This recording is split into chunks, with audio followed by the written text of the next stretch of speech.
conectar aqui. Pronto, já reconectou. Oh, meu Deus, agora eu tenho que fazer assim e assim para ele funcionar. Pronto. Poderoso Deus, amado Senhor,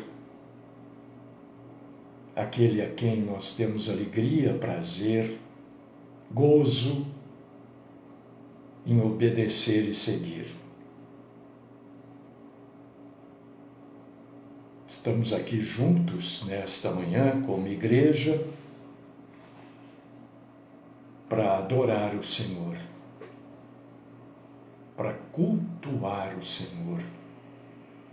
E adoramos e cultuamos o Senhor com as coisas santas, e a coisa mais santa é a Tua palavra, porque ela nos indica o caminho correto.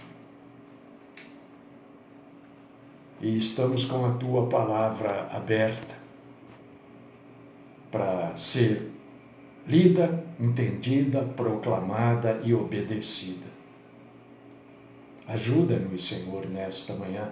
Eu sei que tem irmãos e irmãs com os mais diferentes problemas e necessidades. Eu também estou com alguns problemas e algumas necessidades. Estou até com meu coração um pouco aflito, mas Tu és Deus. Tu és aquele em quem nós confiamos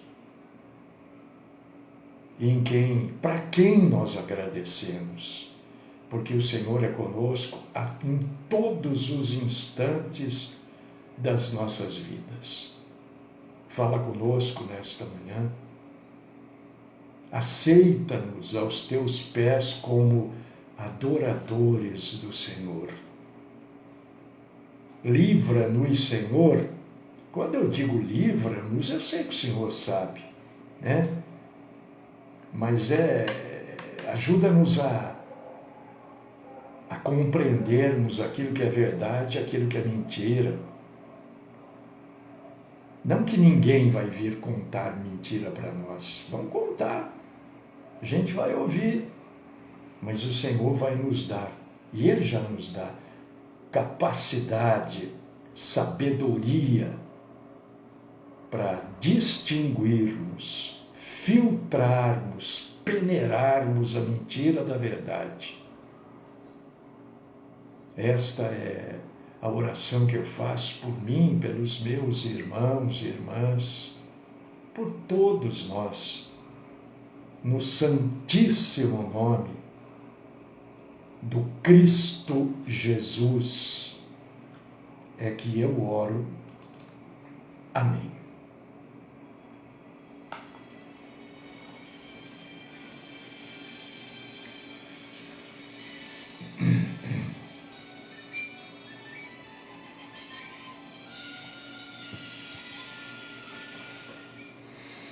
Olha, deixa eu fazer um esclarecimento aqui que eu não sabia. Se você é nosso amigo no Facebook, você pode entrar, assistir os cultos e comentar. Fazer comentários. Agora, se você não é amigo no Facebook, você pode assistir. Mas eu não sabia disso. Mas o Facebook não vai aceitar o seu comentário. Entendeu? Tem um irmão que está dizendo, eu não consigo comentar. E eu já há dias que estou mexendo, mas não conseguia. Aí que ontem eu fui ver. Ele não é amigo. Então é só mandar uma solicitação de amizade, pronto. E automaticamente você vai poder comentar também, né? Eu estou preparando um outro material, estou trabalhando aqui nele, porque eu estou fazendo o material não é meu, é de um professor, mas é muito longo, né? Então estou diminuindo aqui tudo, para esclarecer, vez por todas, esse erro terrível da Igreja Católica Apostólica Romana, que chama Maria Mãe de Deus, né? Você vai ler ali, você vai falar, é verdade, é isso aí mesmo, é erro mesmo. Precisa saber. Precisa saber. Aliás, os católicos deveriam assistir esse culto aqui. Bom, hoje eu vou falar de um assunto que vocês já ouviram, eu tenho certeza. Mas tudo pregação tendenciosa sobre este assunto. E eu vou mostrar para você que não tem nada disso. Às vésperas de um evento, que eu sei lá o que vai acontecer, né? Eu não sei qual o resultado disso que está por acontecer. A gente vai falar de Abraão e Isaac. Mas vamos falar disso de um modo bíblico. Não do jeito que você ouviu aí nessas... Quando eu digo você, eu também já ouvi. E eu vi muitas vezes, né? Ainda tem os estelionatários da fé que continuam pregando desta forma. Dê o seu Isaac. O que é o seu Isaac? Sempre se referindo a bem material, a dinheiro, né? Não é assim? É assim, mas não é nada disso que está escrito aqui. São mentirosos. Então você tem que ter a verdade. Se você vê alguém caindo em esparrela, você vai dizer, olha, vem cá, isso aí não é assim, hein? Olha aqui na Bíblia e tal. Não entra nessa, não. Ontem eu estava assistindo um filme, eu não me lembro, aliás, eu vi 2 filmes ontem maravilhosos. Um é um filme italiano que eu acho que o nome é O Primeiro Dia do Fim da Sua Vida. É um filme com tendências espíritas, tal, mas é curioso. E o outro é sobre... ele se passa, acho que na Alemanha. É sobre as 99 teses de Martinho Lutero, né? O que aquele povo sofreu, o que os verdadeiros cristãos, aqueles que entendiam aquilo que Martinho Lutero lutava contra, porque era a época da Inquisição, né? E matavam gente assim, à torta direita. Muito bom o filme, maravilhoso. Fiquei assim, boca aberta de assistir o filme. Nunca tinha assistido, hein? Só que o nome eu não lembro. Porque eu assisto no YouTube, né? E sem querer eu vi lá, cliquei, falei, vou ver esse filme. Bom, mas bom demais. Então, vamos entender o que está em Gênesis, capítulo 22, versículo 2.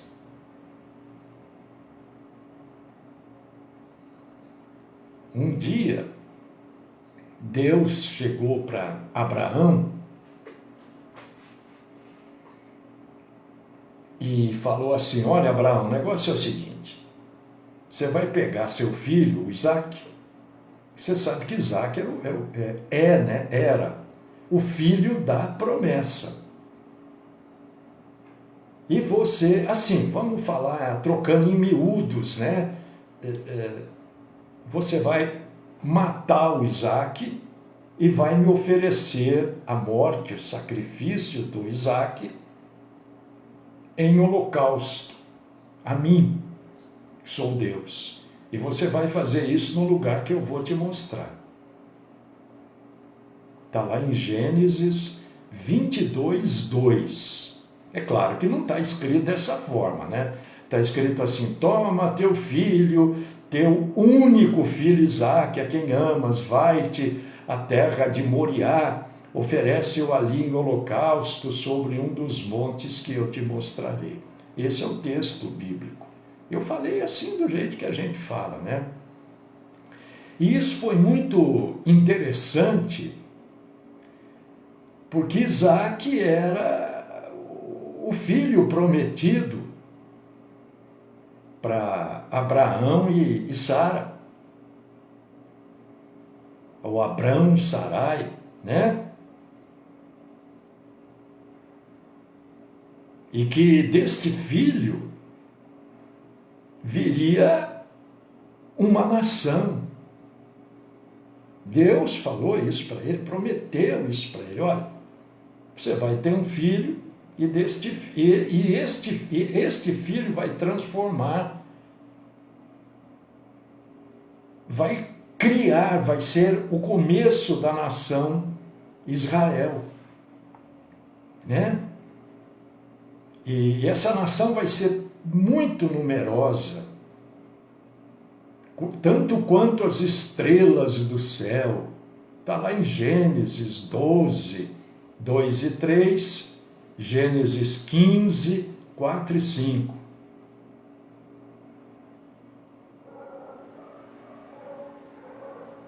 E depois Abraão é informado que essa promessa se cumpriria por meio do filho dele, o Isaque. Está lá em Gênesis 21, 12. E o negócio curioso de tudo isso é que Deus pede para Abraão fazer uma coisa que ele mesmo, Deus, proíbe que aquilo seja feito. Se você for ler, eu indico as passagens e a grande maioria eu não leio porque o nosso tempo não permite, é muita coisa para falar. Mas se você abrir sua Bíblia aí, em Jeremias capítulo 7, versículo 31, é proibido o sacrifício humano. Deus proíbe. Como é que ele pede para Abraão sacrificar seu filho?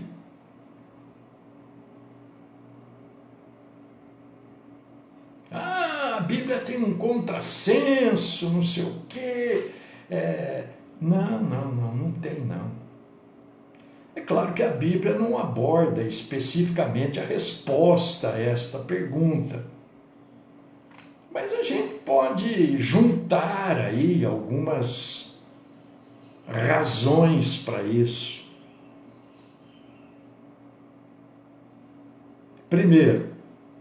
Primeira razão. A ordem de Deus para Abraão sacrificar Isaque foi para testar a fé de Abraão. Não para Deus ficar sabendo que ele tinha fé. Porque senão Deus não saberia tudo. Deus não seria onisciente. Isso é para Abraão compreender o tamanho da obediência dele para com Deus. E Deus vai testando na nossa vida toda a nossa fé. Deus vai mostrando para a gente, durante a nossa vida, quanta fé nós temos ou quanta fé nós não temos. Para a gente confiar mais nele ou buscar ter mais confiança nele. E este teste que está narrado na Bíblia, Gênesis 22, 2, permitiu que o mundo todo, do passado, do presente e do futuro, conheça o tamanho da fé deste homem, Abraão, que é uma fé fantástica. Porque a fé, queridíssimos irmãos e irmãs em Cristo, a fé não é só uma atitude espiritual interior. A fé tem ação, a fé age. Deus falou para Abraão aqui, ó, você tem fé mesmo? Vai lá e faz isso agora. Né? Porque dizer que a gente tem fé quando está tudo bem, está tudo dando certinho, está tudo se enquadrando perfeito, é a coisa mais fácil do mundo. É a mesma coisa dizer que tem fé quando o sujeito está bem empregado, tem uma boa conta bancária com saldo, ele e a esposa estão bem, está todo mundo com saúde, os filhos estão todos muito bem, todo mundo trabalhando, estudando, em perfeito raciocínio. Aí é fácil ter fé. Agora eu quero ver você ter fé quando está tudo o contrário. Por causa disso que a fé age.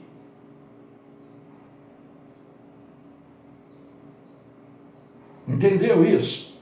Não tem nada a ver com oração, orar e ação, não tem nada a ver. Mas a fé obedece o que Deus manda, não é o que os homens mandam, não. Porque os homens pegam essa passagem aqui e diz que você tem que dar não sei quantos Isaac, não sei o quê. E Deus tinha um propósito. Deus não faz nada sem propósito. Não adianta fazer essas bobagens, noite de milagre, né? Porque isso aí não é propósito de Deus, é propósito de homens. São homens que propõem isso, não é propósito de Deus. E Deus não faz nada sem propósito. Incauto, idiota, quem acredita nisso? O que nós vamos fazer? Tudo, se Deus fizer um peso voar na sua frente, um peso assim, ficar flutuando, tem um propósito. O propósito de Deus era mostrar a grandeza. Não, Deus não precisa mostrar a grandeza dele. Você está dentro da grandeza de Deus.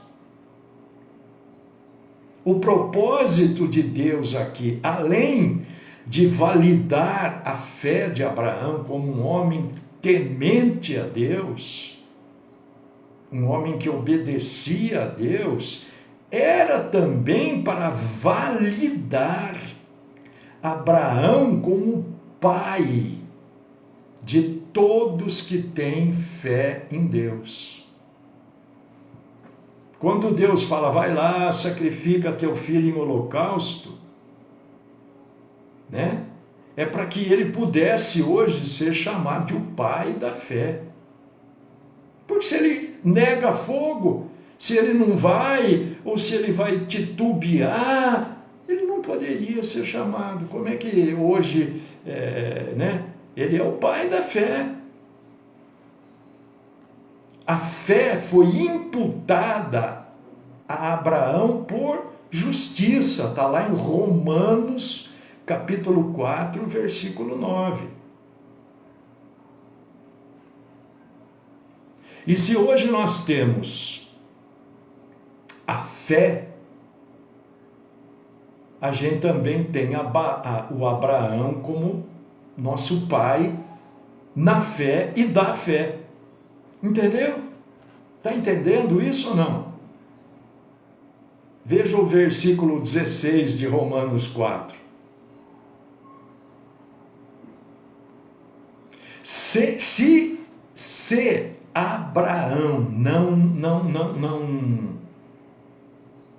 não cumpre a ordem, ou não vai para cumprir a ordem, mais claro, né? Porque ele não mata, ele vai para matar mesmo.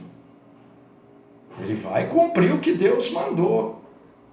Se ele não tem esta ação, né? A gente teria dificuldade em saber tudo que a fé proporciona em nós.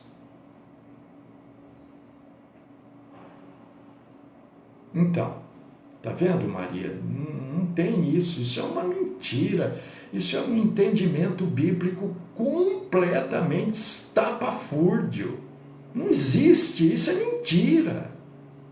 E eu sei, Maria, estou falando porque eu sei que até hoje eles pregam o entendimento deles, que não é o que está escrito na Bíblia. O que está escrito na Bíblia é isso que eu estou falando para vocês. Se vocês acharem que não é isso, eu convido vocês todos, né, a buscarem em comentários bíblicos, se vocês não vão ler isso que eu estou falando. Você não vai achar isso que esta pessoa aí da escola bíblica dominical propôs a você, mas você vai achar isso que eu estou falando. Entende? Porque é isso aqui. Não tem nada a ver com essas bobagens aí. Isso aí, esse professor, essa professora ouviu lá dentro da denominação. Ele não leu isso na Bíblia, porque a Bíblia não tem nada a ver com isso. Tá? Deus usa para nós hoje a fé de Abraão como um exemplo do tipo de fé que é necessária para a nossa salvação. É aquela fé ali que é necessária, aquela fé. Meu Deus, tem um cabelo na minha boca aqui, que é isso? Aquela fé é a fé que cada um de nós precisa ter para ser salvo. Por causa disso que tem tanta gente largada aí no mundo, gente morta, né? Porque o salário do pecado é a morte. Se o sujeito não está salvo, ele está morto. Não é isso? Você está entendendo? Então, esta ordem, porque Deus não sugeriu e nem pediu, Deus foi lá e falou, faz. E esta ordem de Deus para Abraão mostra da parte de Abraão um exemplo de obediência absoluta, não a homens, não a líderes, mas a Deus. A Bíblia diz assim em Gênesis capítulo 22, 3, estudar a Bíblia é uma das coisas mais gostosas que existe neste mundo. Olha o que está escrito em Gênesis 22, 3. Assim, no coloquial, tá? Levantou-se, pois, Abraão de madrugada e, tendo preparado o seu jumentinho, saiu com seu filho e a lenha para o holocausto. Deus não perguntou nada, Abraão não questionou, mas não sei o que, agora meu filho. Não teve bate-papo, não teve discussão. Abraão, primeira coisa que ele fez foi levantar cedo, pegar o jumentinho, a lenha, o filho, pista. E obediência a Deus, irmãos, e por que eu estou falando tudo isso? Para dizer para vocês que quem obedece a Deus, Deus nunca, olha, eu não vou dizer nunca, nunca sim no sentido nosso aqui, tá? Não quer dizer que impossível, mas Deus nunca vai falar nada para a gente fora da Bíblia. O que Deus tem para falar para mim e para você está na Bíblia. Naquela época não tinha Bíblia. Entendeu? Deus está me falando, está falando nada, está na Bíblia. Porque hoje tem a Bíblia. Tudo que Deus quer falar, ou queria falar para mim, para você, para qualquer pessoa, está na Bíblia. E aqueles que obedecem aquilo que está na Bíblia, devidamente entendido,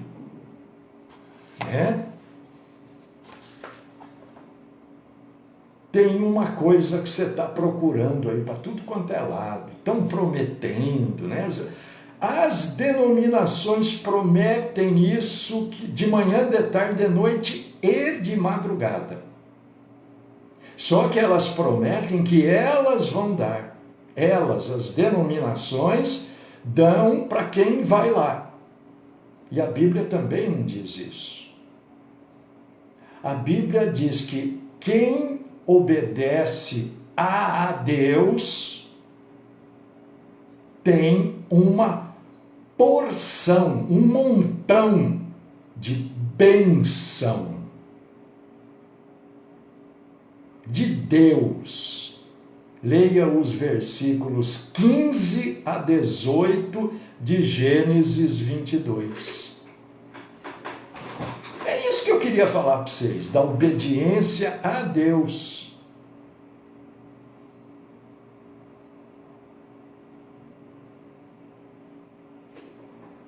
Quando o Abraão sobe lá a montanha para o lugar do sacrifício, o filho dele, o Isaac, que estava junto, ele levou Isaac, né? Ele estava certo na cabeça dele, eu vou ter que matar meu filho.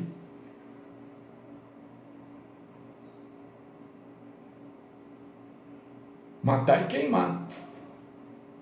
E oferecer para Deus. O negócio não era brincadeira, não. Quando eles chegam lá na montanha, o Isaac pergunta, né? Cadê o pai? Cadê o animal que nós vamos sacrificar aqui?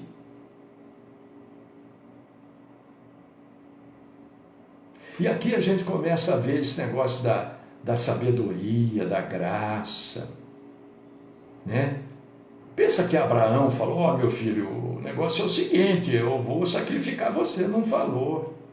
Ele não falou para o filho, porque ele entende que não seria correto falar isso para o filho. Deus falou isso para ele. Deus não falou isso para Isaac, falou para ele, Abraão. O que ele responde para o filho? Deus proverá o cordeiro, aquilo que será sacrificado.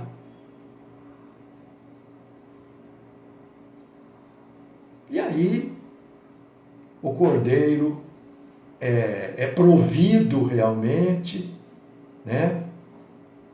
E Abraão se fortalece na fé junto a Deus.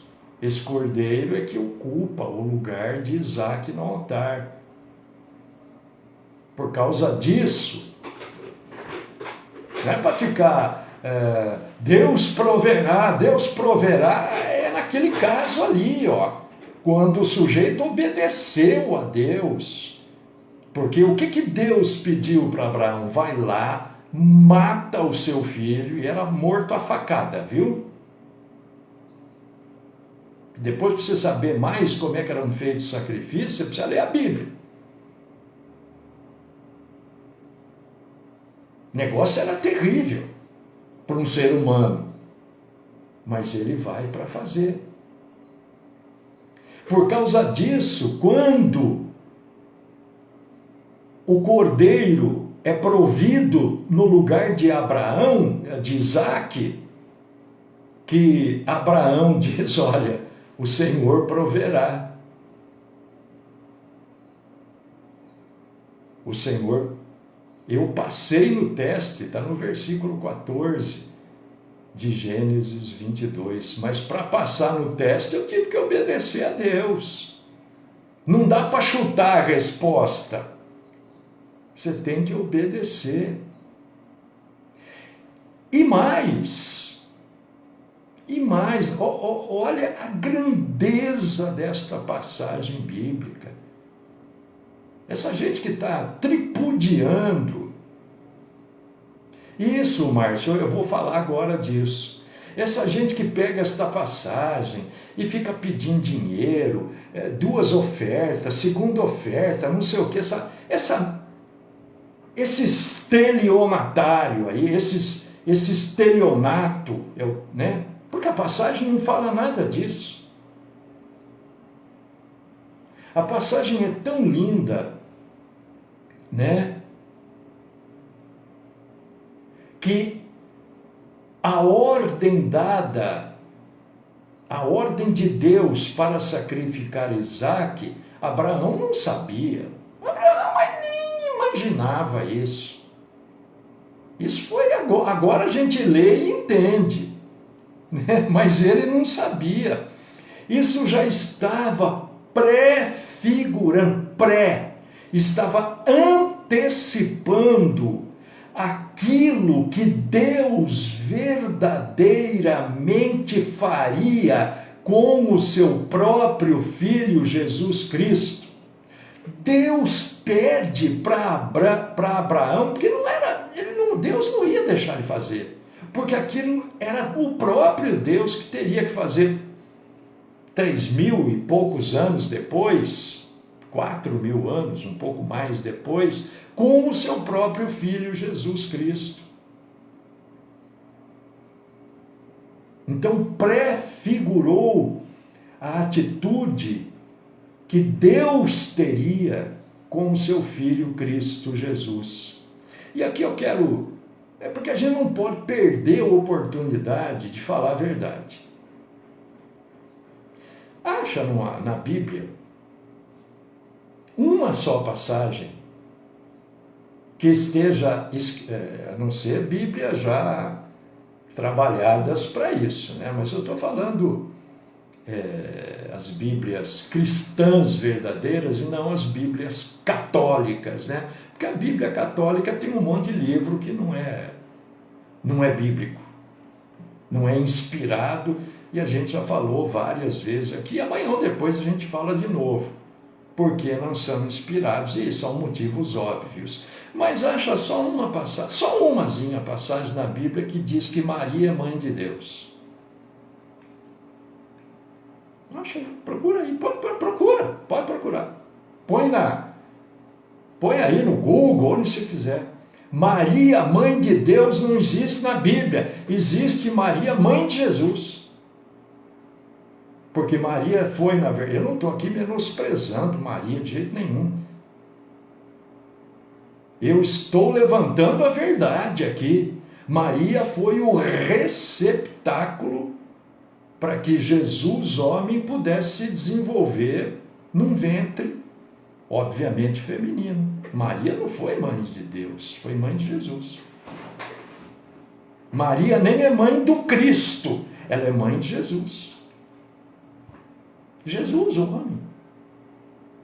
Porque o homem é 100% Deus, 100% Jesus, 100% homem. Tá? Então, só para esclarecer e realçar a verdade dos fatos, né? E depois você vê que a história de Abraão, ela prefigura o ensino do Novo Testamento sobre sacrifício, expiação. Não tem nada a ver com dinheiro, dar o valor da sua idade, não tem nada a ver com essas mentiras aí, né? Não tem, porque isso tudo é mentira. Ô Otávio, bem-vindo aí, é o Otávio. Não era você, Otávio? Não era você não, Otávio, era um outro rapaz aí, que diz, eu não consigo escrever lá, é só mandar uma solicitação de amizade aí. Eu não sei, talvez tenha outro jeito que eu não conheço. Mas é interessante, né? Por que está prefigurando?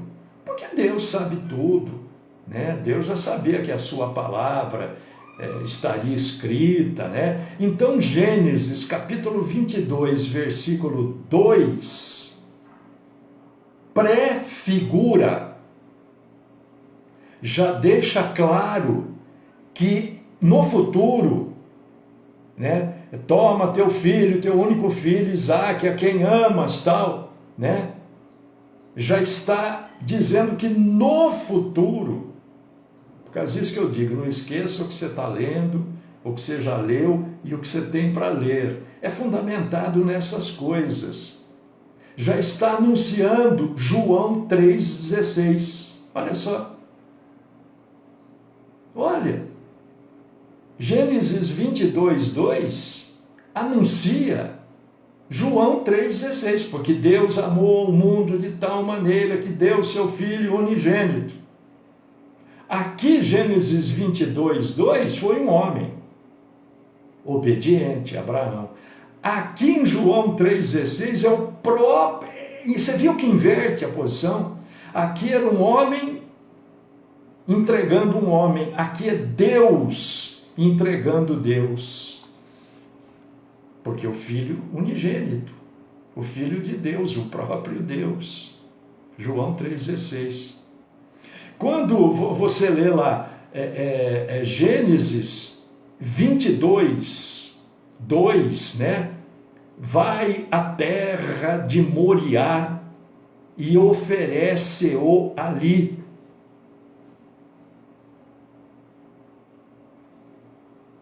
Está prefigurando o lugar que Jesus iria morrer. Porque Moriá, acredita-se, olha só, eu não estou afirmando, estou colocando as possibilidades que existem hoje. Acredita-se que Moriá era aonde está hoje a velha Jerusalém.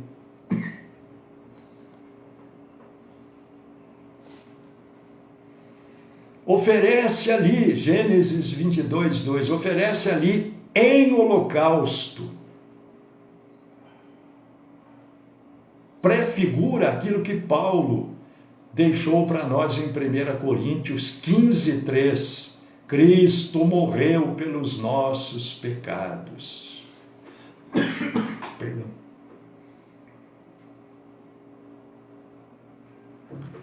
Gênesis 22:6. Tomou Abraão a lenha do holocausto e colocou sobre Isaque, não sei o que, né? Jumentinho, levaram lá, foi lá. Prefigura, já anunciava, João 19:7, Jesus carregou sua própria cruz a caminho até o Calvário. Olha só, gente, as coisas lindas como os homens deturpam isso. Eu sei que você já ouviu, eu já ouvi, eu ouço de vez em quando aí no rádio, aí, os estelionatos da fé.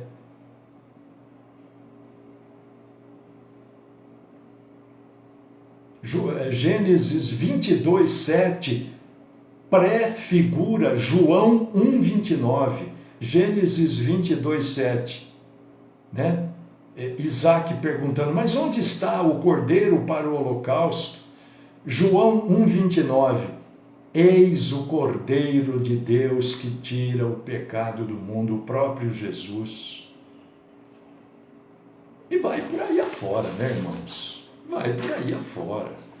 Vamos ficar aqui até início da noite, à noite, mostrando as prefigurações. E mostra também, meus irmãos, isso aqui, né, muitos filhos e aqueles que ainda são filhos deveriam ouvir, né? Porque a gente não tem determinadas coisas como afirmar categoricamente, mas a gente imagina. Pelos escritos a gente consegue imaginar que Isaque, na época, era um jovem, não sei de quantos anos, não sei. Mas ele agiu em obediência ao seu pai. O pai mandou, ele foi lá e fez. Arruma as coisas aí, vamos comigo. Gênesis 22:9. Não teve bate-boca, não vou, por quê? Estou com sono, não quero, você não manda em mim, eu não pedi para nascer. Não teve. Porque já prefigurava Mateus 26:39. Jesus também, na cruz, não nega aquilo que ele precisava passar, ele estava com medo, o homem estava suando sangue de medo. Mas ele cumpre. Mateus 26:39. Meu Pai, se possível, passe de mim este cálice. Todavia não seja o que eu quero, e sim o que tu queres.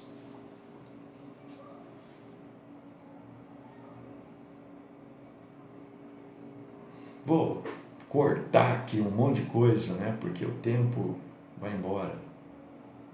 Muitos séculos depois da ordem dada de Deus para Abraão sacrificar Isaque, Jesus disse, está narrado em João 8:56. Abraão, vosso pai, na fé, alegrou-se por ver o meu dia, viu-o e regozijou-se. Porque depois que Abraão partiu, ele entendeu perfeitamente aquilo que Deus fez com ele. E é isso que Jesus está dizendo aqui. Também Jesus está dizendo que a hora que Deus fala para Abraão, mostra para Abraão o cordeiro, Deus está dizendo, não, você passou, você entendeu perfeitamente, você é obediente, não precisa sacrificar seu filho, não. O cordeiro para o seu sacrifício está aí. Abraão deve ter sentido uma alegria, né? Indescritível, por não precisar matar o seu filho.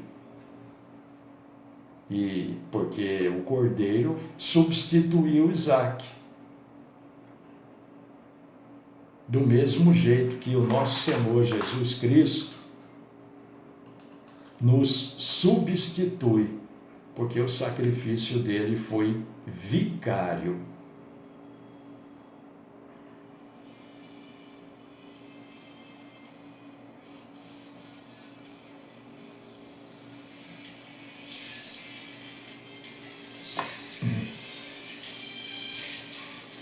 Não, o Márcio, querido, você está certo, eu não estou falando mal de Maria. Maria nunca pediu para ser adorada, para ser venerada. Nunca, não há. Eu só estou deixando claro que a Igreja Católica Apostólica Romana idolatra Maria porque eles querem idolatrar. Mas não há nenhum indício bíblico de que isso que acontece deveria acontecer, né? Entendeu? Eu concordo com você. Maria chama Deus de meu Salvador. O próprio Jesus ela chama de meu Senhor em algumas passagens, entendeu? Ela se reconhecia pecadora, né? E como a própria Bíblia diz que morto nenhum fala com vivo, Maria não ressuscitou. Entendeu? É isso que eu estou colocando. Que os católicos apostólicos idolatram Maria. Né? É isso que eu estou colocando. E ela mesma nunca pediu idolatria, viu? Eu concordo com você. Tudo que você escreveu, eu concordo, irmão. Querido Deus, amado Pai, eu quero te louvar, te agradecer, Senhor, por tudo isso que o Senhor nos orientou, nos explicou hoje. Ô Senhor, que grande limpeza o Senhor fez na nossa mente. Glórias a Ti, Senhor, porque o Senhor é maravilhoso, o Senhor é tremendo. É isso que livra-nos da mentira. Senhor, hoje nos livrou um pouco mais da mentira dos homens que, se não se converterem verdadeiramente ao Senhor, sofrerão o peso das mãos de Deus nas suas vidas. Abençoa, Senhor, os meus irmãos e irmãs, o final de semana, e se for da sua vontade, traga-nos de volta aqui na segunda-feira para adorar e cultuar o Senhor. Minha oração por mim, pelos meus irmãos e irmãs, no nome do Cristo Jesus. Amém.